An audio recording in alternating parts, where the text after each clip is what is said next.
आंधी बारिश सब जो भी हुआ सब प्रभु की कृपा से हुआ ही, लेकिन आप लोग टिके रहे, ये आपके लिए और हमारे लिए बड़े आनंद की बात है।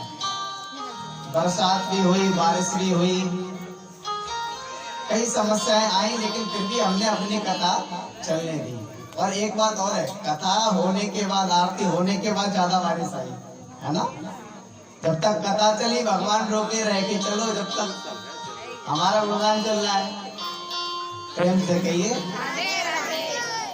हम कल की कथा में प्रवेश करते हैं। कल की कथा बहुत सुंदर कथा हुई। चलो कोई बात नहीं, हम बताते हैं। हाँ, हिरण्यकश्यप की कथा चल रही थी कल।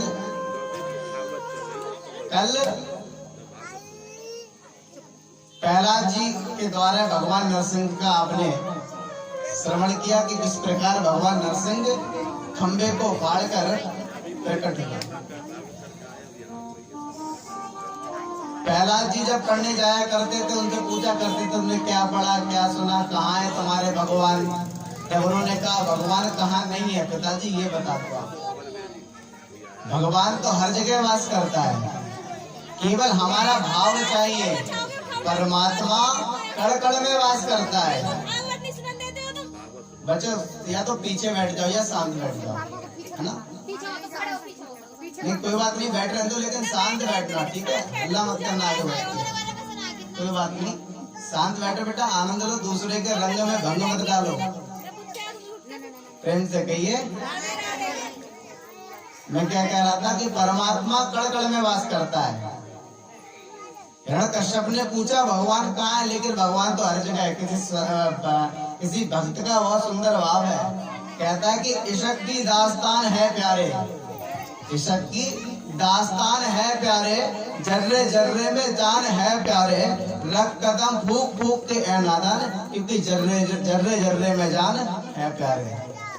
परमात्मा तो कण कण में विद्यमान है, बस उसको दर्शन करने के लिए अपने अंदर प्रेम भाव जागृत होना चाहिए, जो प्रहलाद जी के अंदर था। प्रहलाद जी ने कह दिया इस खंभ में है, तो खंभ को फाड़कर भगवान नरसिंह रूप में प्रकट हुए थे। बोल नरसिंह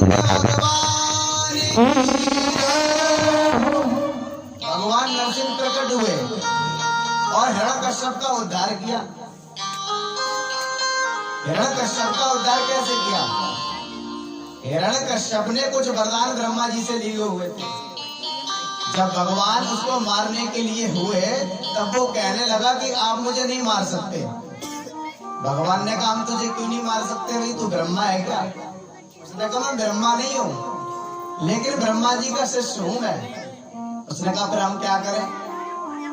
उसने कहा मैंने कुछ ब्रह्मा जी से वरदान लिए हैं। उन्होंने कहा बता तेरे वरदान क्या, अभी पूरे किए देते हैं।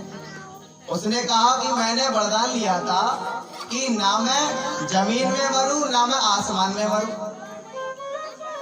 भगवान ने कहा अच्छा अपनी आंखें खोल और तू ये बता तू है कहाँ पे।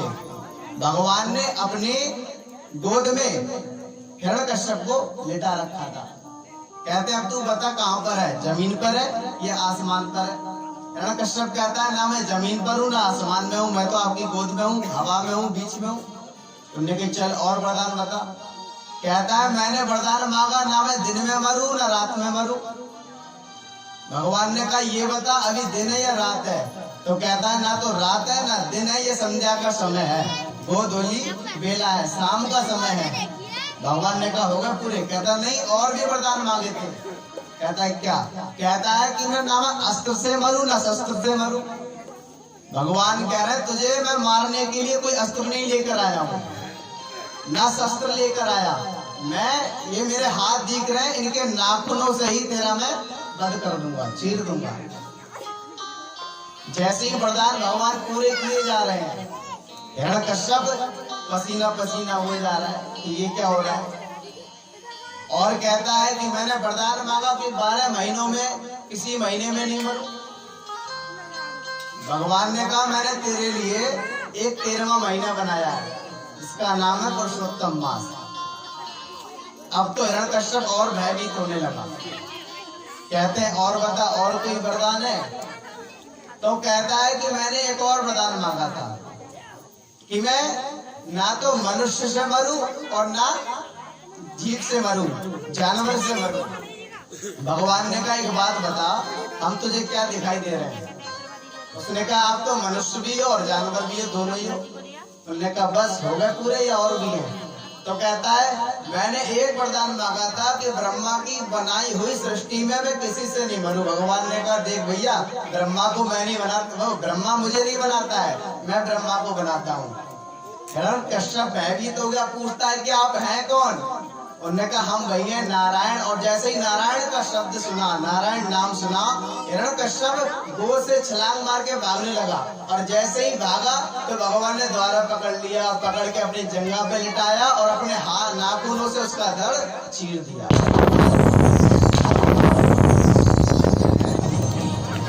हिरण्यकश्यप का उद्धार कर दिया। बोली नरसिंह भगवान।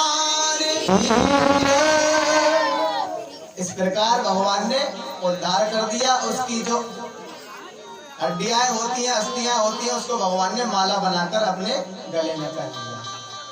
भगवान का क्रोध फिर भी शांत नहीं हुआ। भगवान का इतना क्रोध था कि महाराज कोई भी व्यक्ति, कोई भी देवता भगवान के आगे नहीं जा पा रहा। लक्ष्मी जी के पास गए नारद जी। कहते हैं ना कि जब पति गुस्सा करे, जब पति गुस्सा करे तो केवल एक औरत ही ऐसी है, उसकी पत्नी ऐसी है जिसे देखकर उसका गुस्सा शांत हो जाता है। तो नारद जी ने सोचा चलो अब बुला के लाते हैं। तो नारद जी बुलाने के लिए गए लक्ष्मी जी को और कहा देखो माता, आपके पति जो है वो बहुत क्रोधित हो रहे हैं, बहुत गुस्सा कर रहे हैं। माता जी ने कहा कि अच्छा वो गुस्सा कर रहे हैं, अभी उनका गुस्सा शांत किए देते हैं। और जैसे ही लक्ष्मी जी आई, उन्होंने कहा कि बताओ हमारे पति कहाँ हैं? उन्होंने कहा सामने तो खड़े हैं। माता जी बोली ये हमारे पति है। नारद जी क्यों मजाक कर रहे हो? मैं मजाक नहीं कर रहे, आपके ही पति है जी। माता जी आप आगे जाओ तो सही। और माता जी ने जैसे ही एक कदम आगे बढ़ाया, भगवान नरसिंह ने दहाड़ भरी। और जैसे ही दहाड़ भरी तो माता लक्ष्मी तुरंत भागी अपने घर पे पहुंच गई, क्षीर सागर में पहुंच गई। और कहती है कि ये पति देखो, एक बार क्या हुआ था, एक बार लक्ष्मी जी भगवान के चरण सेवा कर रही थी, चरण दबा रही थी। भगवान कह रहे थे और आराम से दबाओ, हल्के हल्के दबाओ और हल्के हल्के दबाओ। फिर लक्ष्मी जी ने क्या किया, केवल परछाई से चरण दबाए, हाथों को ऊपर करके चरण दबाए। भगवान ने कहा अब ठीक है। लक्ष्मी जी ने पूछा प्रभु आप इतने कोमल हो? उन्होंने कहा हम इतने कोमल हैं। उन्होंने कहा यदि इतने कोमल हो तो आप इतने इतने बड़े दुष्ट राक्षसों का, पहाड़ जैसे शरीर वाले राक्षसों का वध कैसे करते हो? भगवान ने कहा चिंता ना करो, समय आने दो, हम वो भी आपको दिखा देंगे। प्रेम से कह दो। भगवान ने आज माता लक्ष्मी को विराट रूप नरसिंह का दर्शन कराया, लेकिन फिर भी किसी पर भी भगवान का क्रोध शांत नहीं हुआ। आगे जाके नारद जी ने प्रहलाद को आगे कर दिया। कहा कि आप ही हैं। प्रहलाद एक ऐसा भक्त है जिसे देखकर नरसिंह भगवान का क्रोध शांत हो जाएगा। प्रहलाद जैसे ही भगवान के सामने पहुंचे, भगवान क्रोध के मारे आग बबूला हो रहे थे, लेकिन जैसे ही भक्त प्रहलाद को देखा तो भगवान की आंखों में जो क्रोध था वो भाव में परिवर्तित हो गया, प्रेम में परिवर्तित हो गया। और भगवान के नेत्र सजल हो गए, उनके नेत्रों से आंसू निकलने लगे। भगवान प्रहलाद से कहते हैं कि बोले प्रभु प्यारे प्रिय सुंदर प्यारे अंग, असुरन ने मारे मम नाम एक गाने में, गिर से गिराए पुनि जल में डुबाए, हाय अग्नि में जलाए कमीरा खिला, मंजुल मुखार विंद चूम चूम कहे प्रभु करुणा स्वरूप लगे करुणा दिखाने में। उनसे लगाए हाय कहे प्रभु बार बार क्षमा करो पुत्र मोहे देर भई आने में। भगवान कह रहे हैं कि क्षमा करो पुत्र मोहे देर भई आने में। अरे तूने मेरा नाम जप किया और मेरे नाम के कारण तुझे जल में डुबाया गया, अग्नि में जलाया गया, पहाड़ से फेंका गया, भूखा रखा गया, ये सब किसके कारण? मेरे कारण। मुझे पुत्र माफ कर देना। प्रहलाद जी कहते हैं प्रभु ये आप क्या कर रहे हैं? अरे आपने तो मुझ पे बहुत बड़ी कृपा कर दी। भगवान ने कहा मैंने तुझ पे क्या कृपा की? उन्होंने कहा प्रभु आपने जो मुझ पे कृपा की है वो आज तक ना तो ब्रह्मा जी पे की और ना ही माता लक्ष्मी पे की, शंकर जी पे की, किसी पे नहीं की है। उन्होंने कहा मैंने तुझ पे क्या कृपा कर दी? तब कहते हैं कि ब्रह्मा दया गुण दिखते प्रतापी। कहते हैं कि आपने ब्रह्मा जी पे कृपा नहीं की, वो कृपा मुझ पे की है। कभी आपने ब्रह्मा जी के ऊपर अपना ये हाथ रखा क्या जो आज मेरे ऊपर रखा है? कभी ब्रह्मा जी को आपने अपनी गोद में बिठाया, आज मुझे बिठा रखा है। कभी आपने अपने होठों से कपोलों का स्पर्श किया, आज मेरा किया। ये कृपा नहीं तो क्या है? और मैं कहा, मैं तो एक दैत्य कुल का वाला हूँ। मेरा जन्म एक दैत्य कुल में हुआ है, राक्षस कुल में हुआ है, फिर भी आपने मेरी बात को सत्य कर दी। प्रहलाद जी कहते हैं आज मैंने एक बात तो सीख ली आपसे कि आप भक्त की कामना कैसे पूर्ण करते हैं।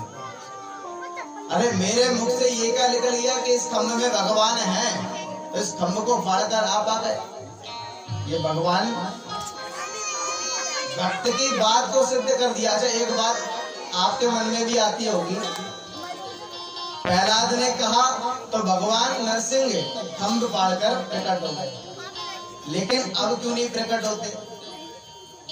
आप सोचते होंगे क्या भगवान पहले का जमाना था तो आ जाते थे, अब नहीं आएंगे? अरे खम्भ भी अब भी वही है, लेकिन अब क्यों नहीं भगवान आते हैं? तो इसके अंदर बहुत सुंदर भाव है कि सूर्य अनेक फिरे कण मांगत पद सुर सो स्वाद कहाँ ताल मजीरा बजात फिरे मेरा मतवारी सी चाह कहाँ सिया राम कथा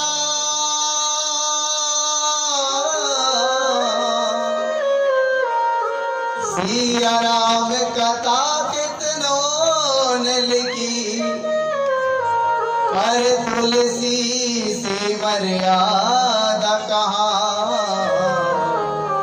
और नरसिंह बसे प्रति कंबन में पर खाड़न को पहला भगवान तो आज भी प्रत्येक खम्भे में वास करता है। मैंने कहा ना कड़ में वास करता है। ये सबकी दास्तान है प्यारे, अपनी अपनी जवान है प्यारे, रख कदम फूक फूक के नादान क्योंकि जर्रे जर्रे में जान है प्यारे। वह जान किसकी है? परमात्मा के सब में वास करता है। सिया राम मैं सब जग जानी करहु प्रणाम जुग जुग पानी। केवल प्रेम के माध्यम से भगवान कहीं से भी प्रकट हो सकते हैं। आज हुए और भगवान ने कहा तुम वरदान मांगो प्रहलाद, तो प्रहलाद जी ने कहा बस प्रभु यही मत कहो। व्यक्ति की कामनाएं अनेक होती हैं, कामनाएं कभी पूरी नहीं होती हैं। आप लोग हैं, हम लोग हैं, सबके अंदर कामनाएं किस प्रकार होती हैं? जैसे समुद्र की लहरें होती हैं। समुद्र की लहर एक आती है तो दूसरी पीछे चली आती है। जैसे ही एक लहर आके शांत होती है दूसरी पीछे से आ जाती है। वैसे ही हमारी कामनाएं हैं। हमारी एक कामना पूरी क्या होती है तो दूसरी कामना स्वतः जागृत हो जाती है। जैसे कोई व्यक्ति किराए के मकान पे रहता हो, कहाँ रहता हो? मैं पीछे वाले बोलने का आवाज आ रहा है यहाँ तक। कहाँ रहता हो? हाँ, किराए के मकान पे रहता है। अब उसकी क्या कामना रहती है कि अपना खुद का मकान हो जाए।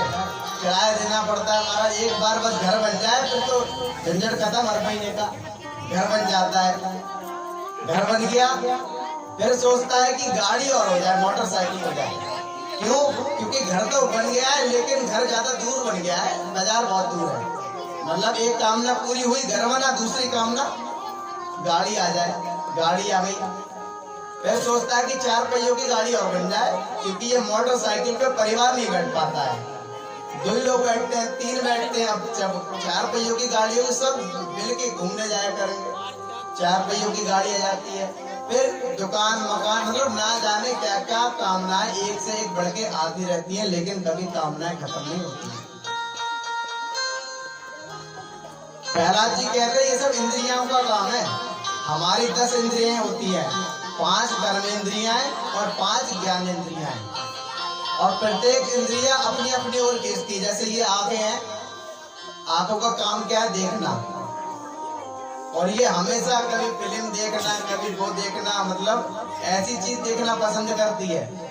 ऐसे नहीं कि भगवान की कथा हो रही है तो वहां पे मन लगा ले, बहुत कठिन है मन लगाना यहाँ पे। अब भी आप बैठे हो तब भी तो पुसर पुसर कान में कर रहे हो, तो इसी से समझ लो यहाँ बैठना कितना आसान है। आप तो वहां बैठे, मैं यहाँ बैठा हूँ,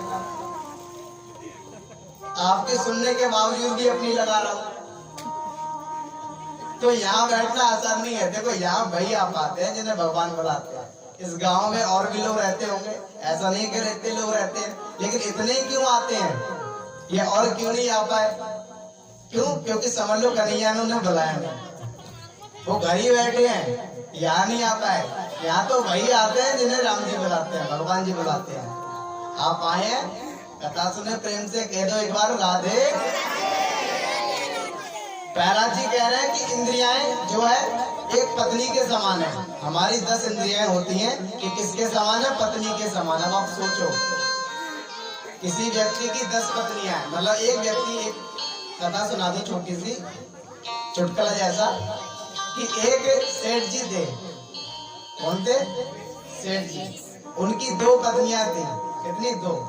अब महाराज सेठ जी दुकान पे रहते थे, 2 पत्नियां थी, एक रहती थी ऊपर, एक रहती थी नीचे, एक ही घर में। और एक दूसरे मंजिल पे, एक पहली वाली मंजिल पे, दोनों रहा करती थी। सेठ जी बेचारे काम पे जाया करते थे, जब लौट के आते थे तो ऊपर वाली कहती मैंने ये सामान मंगाया तुम लेके क्यों नहीं आए, और जो नीचे वाली थी वो कहती थी मैंने ये मंगाया तुम लेके क्यों नहीं आए, तुम्हारा यही ड्रामा है, कभी लेके नहीं आते। उन्होंने कहा चल भगवान चिंता मत कर, कल लेके आ जाऊंगा। ठीक है महाराज। एक दिन क्या हुआ कि ऊपर वाली जो पत्नी थी उसने कुछ सामान मंगाया। अब सेठ जी पूरे दिन काम में लगे रहे और भूल गए क्या लेके जाना था। रात्रि में पहुंचे घर, और जैसे ही घर पहुंचे फिर तो हमारा लंबी खिंचाई हो गई। मैंने क्या मंगाया भूल गए। अब वो कहते अब काम इतना था क्या करूं। उन्होंने कहा नहीं मुझे चाहिए। और उस समय रात के कितने बज रहे थे? 12 करीब, अर्धरात्रि हो चली थी और सेठ जी की क्लास लग रही थी। और उसी समय क्या हुआ, एक चोर आया। चोर आया, घर में आके घुस गया महाराज। उसने देखा यहाँ तो झगड़ा चल रहा है पति पत्नी में, तो सोचता है कि अभी थोड़ी देर बाद शांत हो जाएगा जब मैं चोरी कर लूंगा। वो आया चोरी करने के लिए, लेकिन तमाशा देखने लग गया। वो वहीं बैठ के देख रहा था। अब पत्नी सुना रही थी पति को। अब वो सुनाया जाए, चोर जो अपनी हंसी कंट्रोल कर रहा था, बहुत देर से देखते देखते हंसी कर रोक रहा था बेचारा। अब जब उसने ज्यादा ही ड्रामा देखा तो उससे नहीं रहा गया, वो हंस गया। और जैसे हंसा तुरंत पकड़ ले, ये कौन है? हमारा तीसरा, 2 के बीच में तीसरा कौन है? उसको पकड़ा, देखा चोर है तो कोतवाल के पास लेके गए, पुलिस के पास। कहा महाराज देखो हमारे यहाँ चोरी कर रहा था। पुलिस वाले ने डांटा कि भाई ये क्या कर रहा है? चोरी क्यों करता है? काम कर, मेहनत कर, और एक शरीफ घर में चोरी क्यों कर रहा है? उस चोर ने क्या कहा? उस चोर ने कहा महाराज जो तुम्हें मुझे दंड देना सो दे दो, लेकिन इन्हें जो दंड मिला वो मुझे मत देना। प्रेम से कह दो उन्हें दो दो पत्नी वाला जो दंड मिला है वो मुझे मत देना। तो ऐसे ही देखो मेरे प्यारे, प्रहलाद जी कह रहे हैं कि जो हमारी इंद्रियां है ना वो भी एक पत्नी के समान है। अब एक पत्नी अब जिनकी होगी, मेरी तो है नहीं, खैर मुझे तो पता नहीं, लेकिन जिनकी है वो जाने। तो आप इसी से अनुमान लगा लो कि ऐसे ही प्रत्येक व्यक्ति की, अच्छा बालक हो, बूढ़ा हो, जवान हो, स्त्री हो, पुरुष हो, कोई भी हो, हम सबकी 10 इंद्रियां हैं, वो किसके समान है? पत्नी के समान है। प्रहलाद जी बता रहे हैं इन इंद्रियाओं को वश में करना इतना आसान नहीं है। अष्टांग योग के द्वारा हम लोग वश में कर सकते हैं। प्रहलाद जी इस प्रकार चर्चा कर रहे थे। भगवान ने बहुत सुंदर उन्हें वरदान दिया। कहा तुम वरदान मांगो, तो उन्होंने कहा मुझे कुछ नहीं चाहिए, लेकिन एक जरूर वरदान चाहिए कि मेरे पिताजी भले ही आपके कितने बड़े शत्रु रहे हो, लेकिन वो मेरे पिताजी हैं, मैं चाहता हूं कि उनका उद्धार हो। भगवान ने कहा देखो प्रहलाद, तुम जैसा भक्त जिस घर में, जिस कुल में जन्म लेता है, उस कुल की 21 पीढ़ियां तर जाती है। कितनी पीढ़ियां? 21। 7 तो तरती है पितृपक्ष की, और 7 तरती है मातृपक्ष की, और 7 तरती है उसकी खुद की, स्वयं के पितृ। इसीलिए तुम चिंता मत करो, तुम्हारे पिताजी को सदगति ही मिलेगी। और वरदान के लिए कहा तो कुछ नहीं मांगा, और उन्होंने यही वरदान मांगा कि मुझे कुछ भी वरदान नहीं चाहिए। इस प्रकार वरदान मांगा और प्रहलाद जी वन में गए। वन में जाके दत्तात्रेय जी से उनका मिलन हुआ। और देखो 4 आश्रम हमारे जीवन में बताए गए हैं संतों के द्वारा, प्राणों के द्वारा। 4 आश्रम। 4 आश्रम कौन कौन से? किसको पता है? किसी को पता है कि 4 आश्रम होते हैं? किसी को नहीं पता, हम बताते हैं। देखो अच्छा आपको पता है 4 आश्रम होते हैं। पहला है ब्रह्मचर्य आश्रम, दूसरा है गृहस्थ आश्रम, और तीसरा है वानप्रस्थ, चौथा है संन्यास। व्यक्ति की आयु कलयुग में 100 निर्धारित कर दी गई है। कितनी? 100। लेकिन 100 तक मुश्किल ही व्यक्ति जी पाता है, एक आदि होता है 100 पार कर जाए या 100 तक व्यक्ति पहले ही चला जाता है संसार को छोड़कर। लेकिन शास्त्रों की माने तो 100 आयु निर्धारित कर दी गई है। अगर हमें 100 आयु मिली है तो उसे हमें 4 भागों में बांटना है। कितने भागों में? 4 भागों में। पहली 25 वर्ष तक व्यक्ति को ब्रह्मचारी बनकर अपना जीवन जीना चाहिए। 25 वर्ष की आयु तक ब्रह्मचारी बने, विद्या अध्ययन करे, पढ़ाई करे। अगर ऐसा करता है तो उसका ब्रह्मचर्य आश्रम पूरा होता है। और दूसरा आश्रम कौन सा है? गृहस्थ। 25 से 50 तक आयु जो है वो गृहस्थ जीवन में प्रवेश करे, गृहस्थ जीवन में रहे, धन कमाए और अपने बच्चे, पत्नी, इन सब का ध्यान रखना, इस सब को भोगना, ये गृहस्थ आश्रम होता है। ये 50 वर्ष की आयु तक है। और 50 से 75 तक क्या है? वानप्रस्थ। देखो यदि आप अपना घर नहीं छोड़ेंगे, आप अच्छा एक बात बताओ, 50 के बाद क्या आता है? 50 के बाद 51। आपकी आयु क्या कह रही है? जो 50 के बाद ऊपर हो जाते हैं वो कितने हो जाते हैं? 51।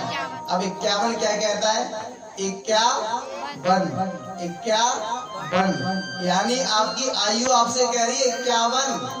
जा भाई वन में जा। 51, 52, 53, 54 के बाद आ गया 55।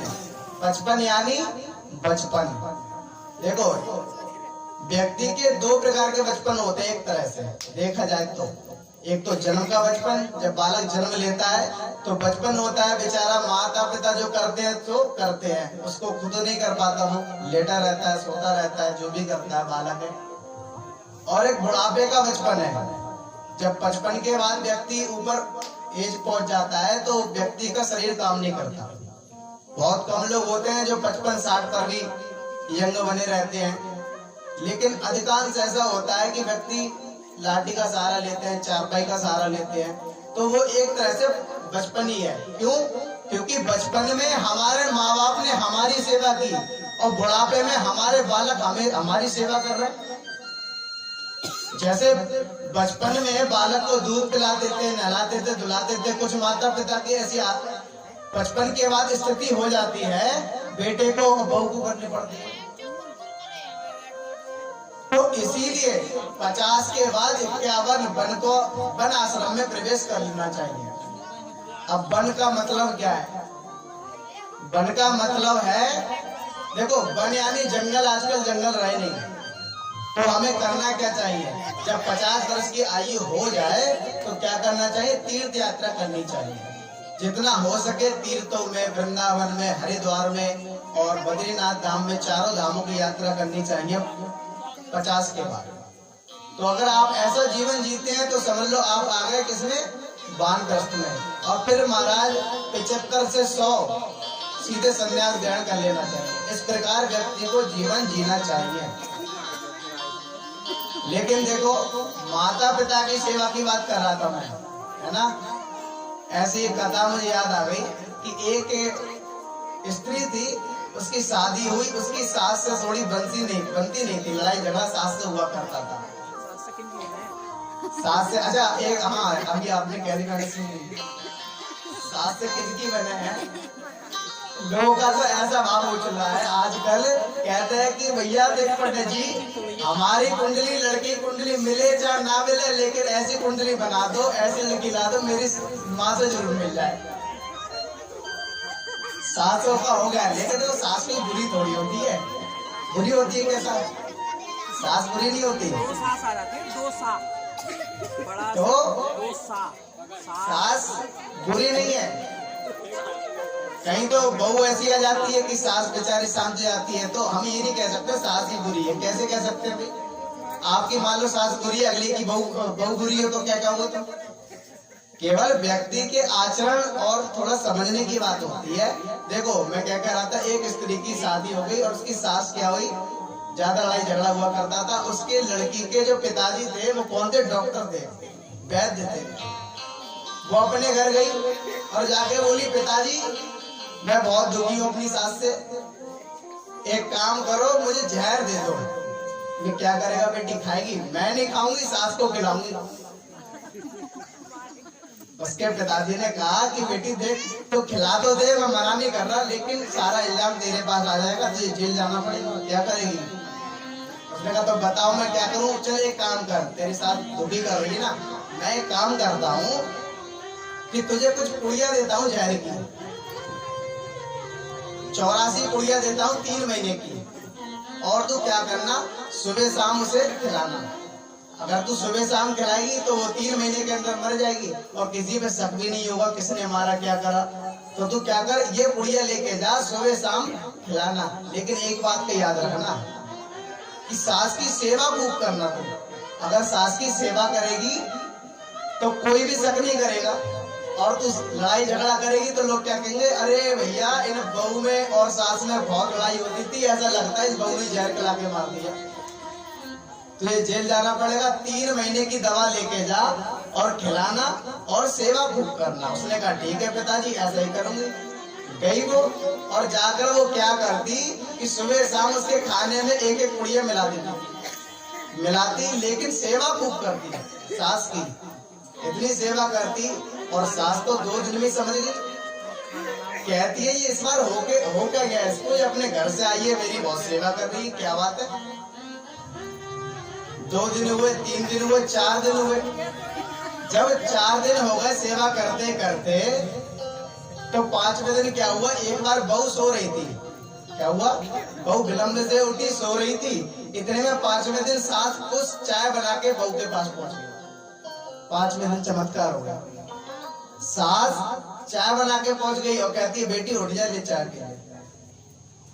जब बहू ने ये देखा तो उसके नेत्रों से आंसू आ गए कि मैं तो अपनी सास को कोसती थी और बताओ मेरी सास कैसी है।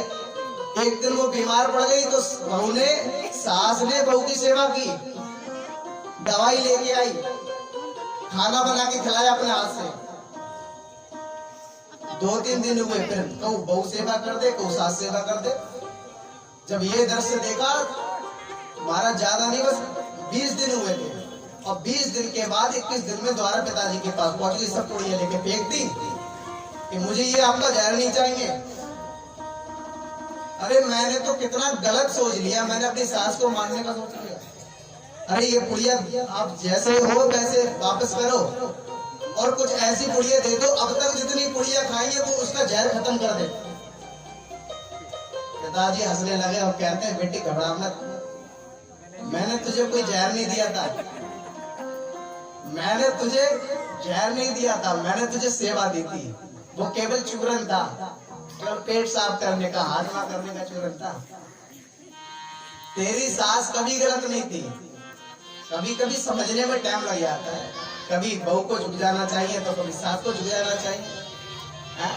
और ज्यादा लोग जोगी होते हैं, एक घर चले जाओ, घर से थोड़ा बाहर कमरे में जाकर बैठ जाओ है? तो इस प्रकार कहने का मतलब है सास ससुर और जो भी होते हैं घर के अपने सबकी सेवा करें, कुछ समझा समझी करें। वानप्रस्थ गृहस्थ जीवन, जो गृहस्थ जीवन है वो सर्वश्रेष्ठ जीवन बताया गया है और इसी में भूगोल और खगोल का वर्णन किया गया है। इसी के साथ हम सप्तम स्कंद को विश्राम देते हैं। कितने स्कंद हुए? 7 स्कंद। और है कितने? 12 स्कंद हैं। 7वें स्कंद को प्रणाम करते हैं। अब 8वें स्कंद की कथा प्रारंभ करते हैं। देखो भगवान ने एक मनवंतर में हरि अवतार धारण किया था और हरि अवतार धारण करने के बाद गजगिरा का उद्धार किया था। परीक्षित पूछते हैं कि महाराज ये लीला कैसे हुई बताइए। कहते हैं त्रिकूट नाम का एक पर्वत था, उस त्रिकूट नाम के पर्वत पर एक हाथी रहा करता था। गज हाथी रहा करता था, एक हाथी रहा करता था और उसकी बहुत बड़ा परिवार था। कितने? कई तो पत्नियां थी, कई बच्चे थे, बहुत बड़ा परिवार था। उसी परिवार के अभिमान में वह हाथी जंगल में विचरण किया करता था। जंगल का राजा था हाथी, कोई भी उसके आगे टिकता नहीं था, सब भाग जाया करते थे। एक बार क्या हुआ, वह हाथी अपने परिवार के साथ सरोवर में स्नान करने के लिए गया, खेलने के लिए गया वह हाथी। और जैसे ही जब स्नान कर रहा था, आनंद ले रहा था, अब स्नान कर रहा था, कभी तो हाथी अपनी सूंड में पानी भरता तो अपने बच्चों को ऊपर डालता, पत्नी के ऊपर डालता, कभी बच्चे डाला करते थे। ऐसे ही अपना आनंद ले रहा था। उसी समय क्या हुआ, उसी समय हाथी का पैर एक गिराने पकड़ लिया। जैसे ही गिराने पकड़ा तो महाराज उसका जो बल था वो पराक्रम में कम होने लगा। उसने अपने बचाव के लिए अपना पैर ऊपर किया लेकिन ऊपर नहीं आया। क्यों? क्योंकि जो जल का जंतु होता है उसकी ताकत जल में ज्यादा होती है, हाथी बाहर नहीं आ पा रहा। उसने अपनी पत्नी से कहा, बच्चों से कहा कि मेरी रक्षा करो, मुझे बाहर निकाल लो, मैं आ नहीं पा रहा हूँ बाहर। सबने एक में एक सूंड फंसाई और उस हाथी को बाहर निकालने का प्रयास किया। 4 दिन हुए, 5 दिन हुए, 10 दिन हुए, 20 दिन हो गए, खींचते खींचते 1 महीना पूरा हो गया लेकिन हाथी बाहर नहीं आया। बच्चे थे, उन्होंने कहा माताजी और पिताजी अब हमारी बस की बात नहीं है, हम कहाँ तक भूखे प्यासे आपको भेजते रहेंगे, बचाते रहेंगे, आप बाहर आ नहीं रहे, हम क्या करें। बच्चों ने मुंह फेरा और वहां से पीछे हट लिए, चले गए। केवल पत्नियां रह गई। पत्नियों ने भी मारा, 10-15 दिन और टिकी रही, 10-15 दिनों तक और खींचा लेकिन फिर भी हाथी बाहर नहीं आया। तो पत्नियों ने भी हाथ जोड़ ली, स्वामी जी माफ करो, अब हम क्या करें, हमें भी भूख लग रही है, हम भी जाती हैं। चले गई। अब हाथी अकेला रह गया। विचार करता है कि मैं हाथी, वही हाथी हूँ जिससे पूरा जंगल डरता है। कई पत्नियां हैं, कई बच्चे हैं, लेकिन आज कौन है? अकेला हूं। जिस परिवार के लिए मैंने क्या क्या नहीं किया, लेकिन आज वही परिवार मुझे ऐसी परिस्थिति में छोड़कर चला गया। हाथी ने खूब प्रयास किया बाहर आने का, लेकिन बाहर नहीं आ पाया। फिर विचार करता है करें तो क्या करें। देखो ये कथा केवल हाथी की नहीं है, एक बात ध्यान से सुन लो आप लोग।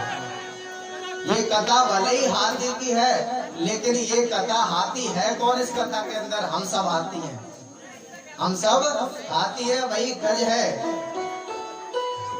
और ये सरोवर क्या है?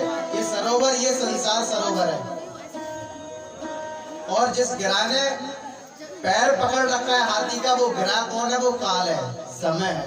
हम सबका जब समय गलत आता है ना, जब समय पैर पकड़ता है, गलत आता है, तो अपने व्यक्ति दूर चले जाते हैं। एक छोटी सी बात है, बहुत गहराई की है। किसी ने कहा कि हमारी जेब में चंद छेद क्या हुए? हमारी जेब में चंद छेद क्या हुए? तो सिक्के से पहले रिश्तेदार खिसक गए। जब व्यक्ति के पास गलत समय आता है, बुरा समय आता है, तो अपने अपने कहने वाले होते हैं वो सब चले जाते हैं। हाथी अकेला पड़ गया, विचार करने लगा क्या करूं, तब उसने एक स्तुति गाई, भगवान से प्रार्थना की कि एवं विवसितो बुद्धा समाधाय मनोहृदि जगाप्य परमं जाप्यम पूछे।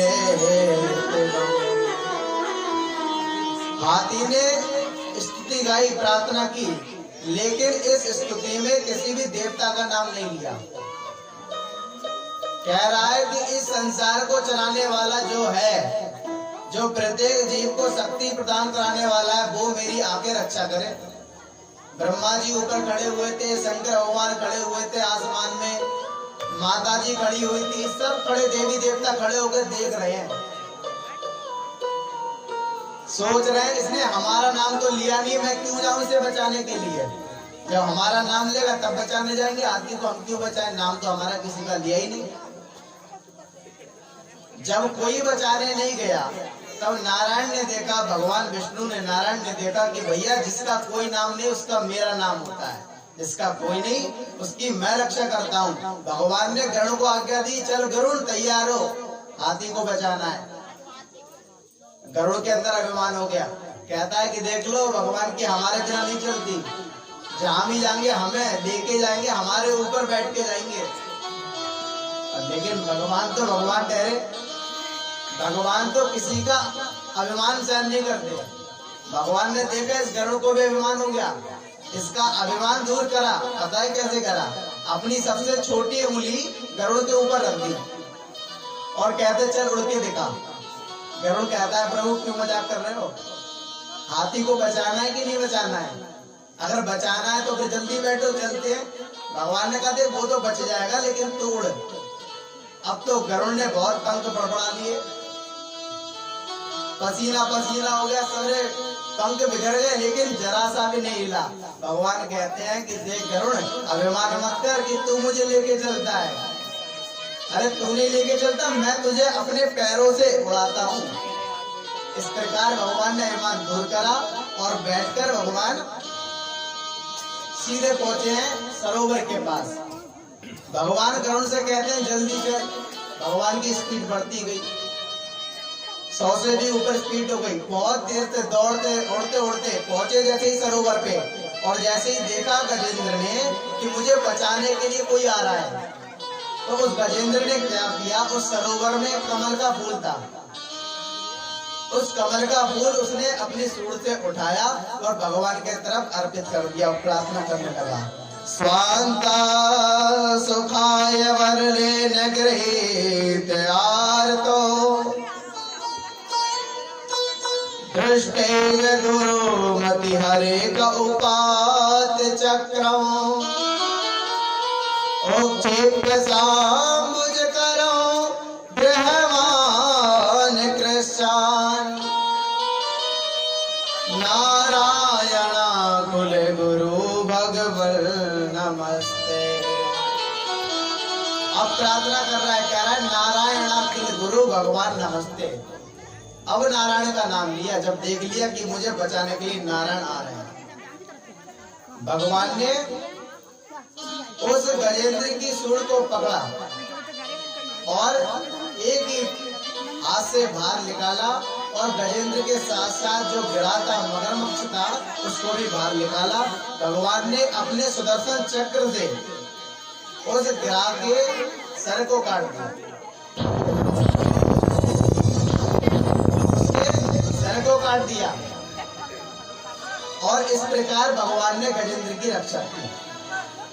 आचार्य सुखदेव ने पूछा परीक्षित से, एक बात बताओ, आप जितने भी यहाँ बैठे हैं, एक बात बताओ कि भगवान ने यहाँ पे क्या किया? भगवान ने गजेंद्र को मुक्त कराया या गिरा को मुक्ति दिलाई? दोनों को ही मुक्ति दिलाई। भगवान ने दोनों को ही मुक्ति दिलाई, उसे गिरा से बचाया और इसका उद्धार कर दिया। क्यों? क्योंकि भगवान के हाथों मरना भी एक मुक्ति है। इस प्रकार भगवान ने दोनों का मुक्त किया। ये दोनों पूर्व जन्म में कौन थे? ये दोनों जो गजेंद्र था वो इंद्रदुम्न नाम का राजा था। ये एक बार जंगल में एक ऋषि जा रहे थे जिनका नाम था अगस्त ऋषि। अगस्त ऋषि जा रहे थे तो उनको देखकर ये हाथी की तरह बैठा रहा, अपनी मुख को ऊपर किए बैठा रहा, लेकिन संत को प्रणाम नहीं किया, नहीं झुका। तो अगस्त ऋषि ने श्राप दे दिया कि तू हाथी की तरह बैठा है, जा तू अगला जन्म तेरा हाथी का होगा। और जो गिरा था जल में उसका नाम था हुहू नाम का गंधर्व। देखो गंधर्व जो होते हैं वो हुहू आहा नाम के गंधर्व होते हैं जो स्वर्ग में संगीत कला इत्यादि का काम करते हैं। उसका एक था हुहू नाम का गंधर्व। वो एक बार क्या किया, उसने एक देवल ऋषि नाम के ऋषि थे, वो एक सरोवर में स्नान कर रहे थे। जब वो सरोवर में स्नान कर रहे थे ये पीछे से आया और पीछे से जैसे ही आया इसने चुपचाप आके देवर ऋषि के टांगों को पकड़ लिया। और जैसे ही टांगों को पकड़ा तो ऋषि को लगा किसी मगरमच्छ ने मुझे पकड़ लिया, तो एकदम झटपटाए और बाहर निकल के आए, घबरा गए और ये बाहर निकल के हंसने लगा, कह रहे बाबा जी डर गए, बाबा जी डर गए, मैं तो मजाक कर रहा था। उन्होंने कहा अच्छा तुम मुझसे मजाक कर रहा था तो ले जेल। उस संत ने श्राप दे दिया कि जा, तूने मगरमच्छ की तरह मुझे डराया ना तो अगला जन्म मगरमच्छ का ही होगा। इस प्रकार दोनों अगले जन्म में राजा थे और अगला जन्म जन्म हुआ वो एक गज और गिरा के रूप में हुआ। भगवान ने आज दोनों को मुक्ति प्रदान कराई है। आइए एक भजन के साथ हम आनंद कथा का प्रवेश करते हैं। सभी लोग बड़े भाव से आनंद गाइए, तालियों की सेवा करते हुए। श्री राधे।